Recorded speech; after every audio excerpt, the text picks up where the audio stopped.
The world is on the verge of a global food crisis.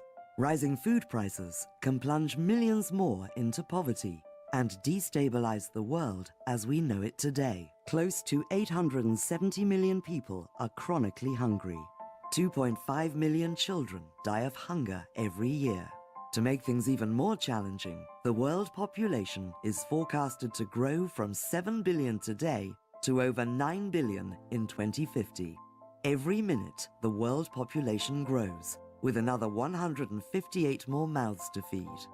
The biggest majority, 154 of these mouths, are expanding populations in emerging and developing regions. Not only is the world's population getting bigger, but it's getting older, wealthier, and diets are changing as well.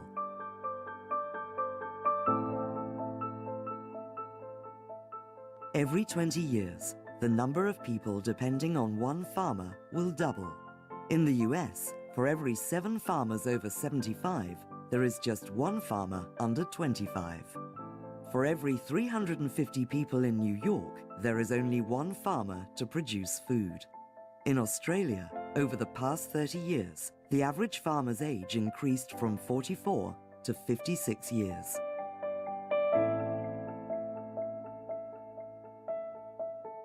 If we continue consuming as we are today, we will need the equivalent of 2 planets Earth before 2040.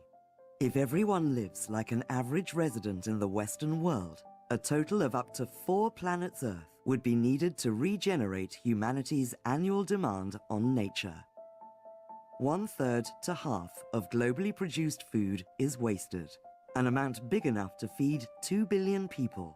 While in developed regions, a significant share of this usually gets wasted on the end consumer side, in developing regions, food waste occurs through poor infrastructure before it even reaches a consumer.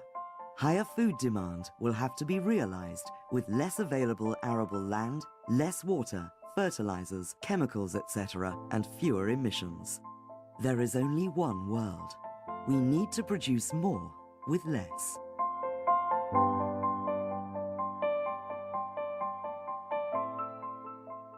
Agriculture is vital to successful progress. It is the core sector of economic growth. Almost no country has managed to rise from poverty without increasing their agricultural productivity. This holds especially true for Africa. Africa combines the greatest need with the greatest potential. Due to the vast area of land that can be brought into production and the possibility of even higher productivity, there is enormous potential in Africa. To capture this potential, many issues need to be addressed simultaneously, including improving farm productivity and consolidation, infrastructure, access to markets, and microcredit. Education is key, not just technical education, but also financial literacy, which often starts with having initial cash available to start, to invest, from cash to crop. Productivity gain of major commodities has slowed down to 1.4% per year. To meet rising demand, it should be at least 1.75%. The last 20 years, productivity growth for wheat decreased to 0.5% per annum. A similar trend holds true for rice, so the 2 most important staple crops in the world have had almost flat yield increases due to a lack of sufficient investments. We have entered an era of scarcity with higher and more volatile prices, and the battle for agri-commodities will only intensify. The economics of farming are not sound. Although prices are rising, farmers' margins have improved much less than prices of agri-commodities would suggest. Farmers get squeezed between highly consolidated upstream farm input suppliers seeking to maximize their returns and downstream customers seeking to capitalize on strong demand.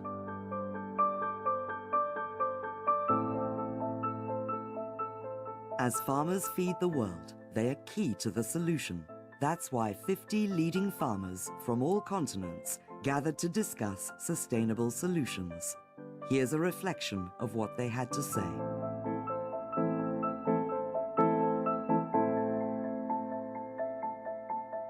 There are a lot of poor people in Paraguay, and they don't know what to do with the land. So we started up this idea to show them, okay, you have 1 tree, 2 trees, 100 trees, and we help you with the finance. We talk to some banks or whatever, and give the opportunity to show them that they can make their own money. The trend is to be proud to be a farmer, because making food is a wonderful thing. It's the first need of the humans.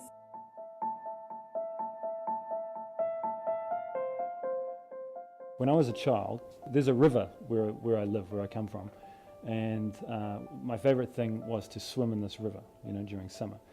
I have very fond memories of a beautiful day, sunny, hot, and I'm swimming in the river, and it's fantastic. My vision of, my idea of sustainability is that I want my children to be able to swim in the river. I don't want and my grandchildren to be able to swim in the river and to have a day like that I had, you know. I don't want our farming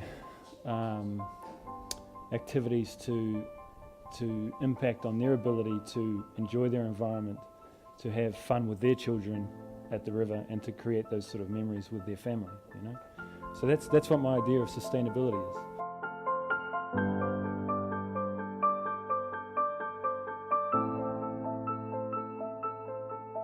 Main thing is knowledge, because since we started this knowledge transfer from New Zealand, our company has been growing and growing and growing.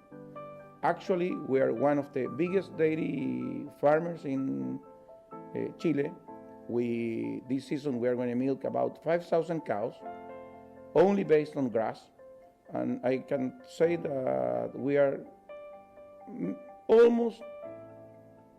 achieved almost the productivity that New Zealand has on milk production. And all was based on knowledge and chasing a dream.